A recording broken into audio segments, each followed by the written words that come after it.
And hello, welcome back to this video. Let me get my microphone a little bit closer. So welcome to this video. So where we last left off, we were saying, the summation of forces.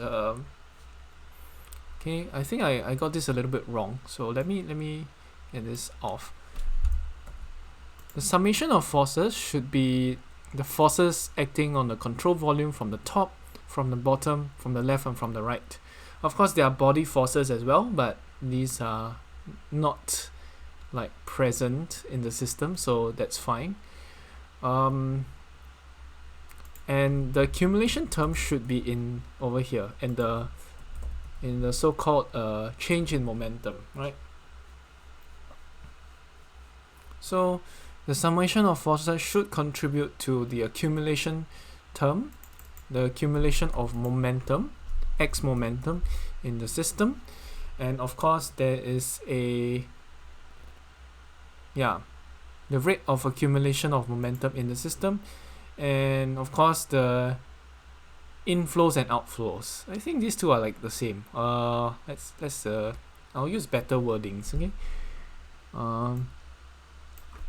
Net outflow of momentum. Okay, I think that this is a better way to phrase it, lest it causes confusion. And with that, we are ready to start. Net outflow of momentum. Okay, so the summation of forces on the system is equal to the net outflow of momentum in the control volume plus the accumulation term. Of course, accumulation term is 0, as said before. So that's the thing we need to think about. So these are the summation of forces acting on the system on the top, left, bottom, and right. And let's now take a look at the net outflow. Let's take a look at net outflow of momentum. Net outflow of momentum. Alright, so we need to consider flows of momentum from the four surfaces: the left, the top, the right, and the bottom. Okay, bottom is very easy. There's literally no fluid flowing through that surface, so you don't really have to consider that. Now there's a inflow. Okay, let's get this up again. Yeah, you draw a trapezium, and there's net inflow of momentum from the left side, and the top. The top ones are going to be a bit more challenging to deal with. And there's a net outflow of momentum from the right side. So from the right side, there's a net outflow of momentum. So let's consider each of these terms. Okay. So inflows, right? So at the left, what do we have? Okay, what is momentum? Okay, momentum is mass times velocity. Okay. So so when there's a mass inflow into the system, when there's a mass of fluid flowing into the system, it will bring in a certain velocity, or ux. Alright, and what is the rate of change with respect to time? Okay, so yeah, I know this is steady state, so u doesn't change with time, but it is steady state, but the time derivative of momentum flowing into the system is not 0, okay? Though it's steady state. Okay, so sorry, that should not be there. Yes, but the rate of change of u with respect to time at this boundary, at the left boundary, is 0, so the inflow will just be the mass flow rate times the x velocity, which is just u.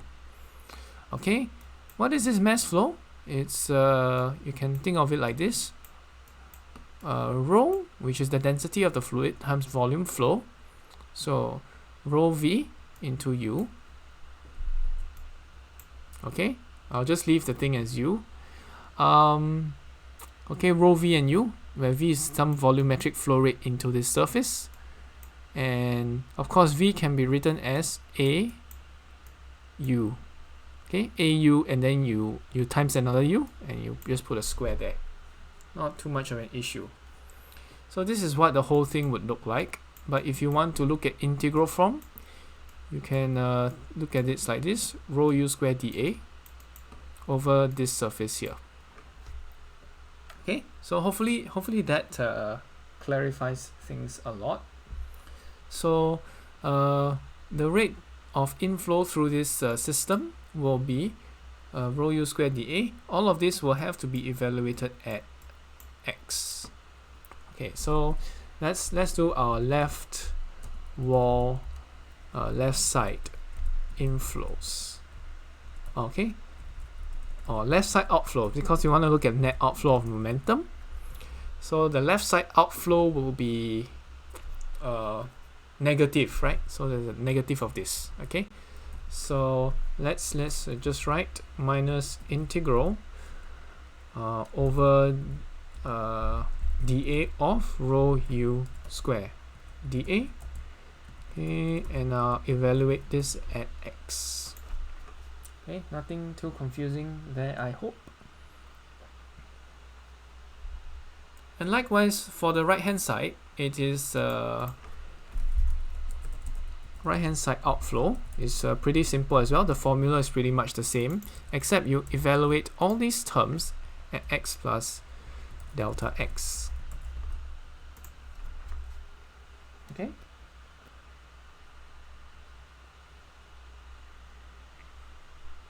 Next question on the table is what is this dA? Okay, dA here, dA.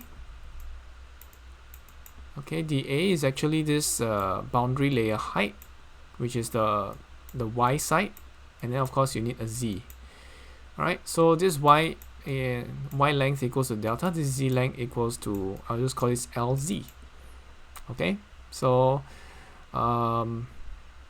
dA equals to this okay, equals to dy dz. But of course dz, you can just integrate that to get lz. Right? You integrate dz from 0 to lz, however you want. That's just the length of it's an arbitrary length, but it's in the z coordinates. But you'll find that this cancels out due to the what do you call that? This whole thing being 2D. Yeah. So so we integrate. We bring the LZ out because it's constant, then we just integrate from y equals to 0 to y equals to delta. Alright. Delta P of dy. And what's inside there? Rho u square. And then let's put all of this to evaluate at x. Now we can just do the same thing. Here. Except we evaluate at x plus delta x. Okay, and the right side should be an outflow. It's a positive outflow, so we don't really have to worry too much. Okay, let's see. Okay, so just to make sure, the velocity is always going to the right. There's a very in laminar flow, you will hardly ever have a velocity in the boundary layer going left, so you can assume velocity is always going to the right. Alright, so this is what we are left with. Okay. Now we'll just need to consider the top layer. Okay, the top layer outflow. Top side outflow. Okay, so what's going out? What's the outflow on the top side? Okay, obviously here there will be mass flow rate going in, and it will just carry some velocity. Okay, it will carry some velocity. What velocity is it? So let's again refer back to our diagram of the boundary layer. The boundary layer will be like this, and control volume will be like this. It's a trapezoid, yeah? Trapezoid. And you'll notice that the velocity going in is interestingly, conveniently constant, u infinity. And then of course there will be some mass flow rate. We don't know what the mass flow rate is, we'll just call it m top. Okay, so the momentum outflow will be negative. So m dot on top. Okay, we don't know what m dot is. And then we just put u infinity. Okay, so that more or less does it.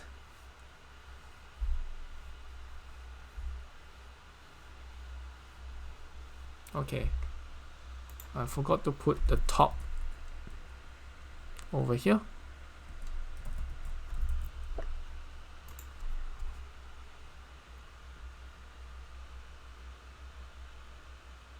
So now question is, what is m top? Okay, we need an expression for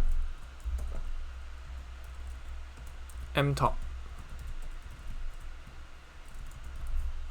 We need an expression for m top, which and okay, you know what? I think I'll stop here. I'm getting kind of exhausted after a whole day of work. But yes, I'll continue next time. Where we'll try to find some expression for this mass flow rate in and out of the system. So kudo, ciao, see you again. Hey, bye bye.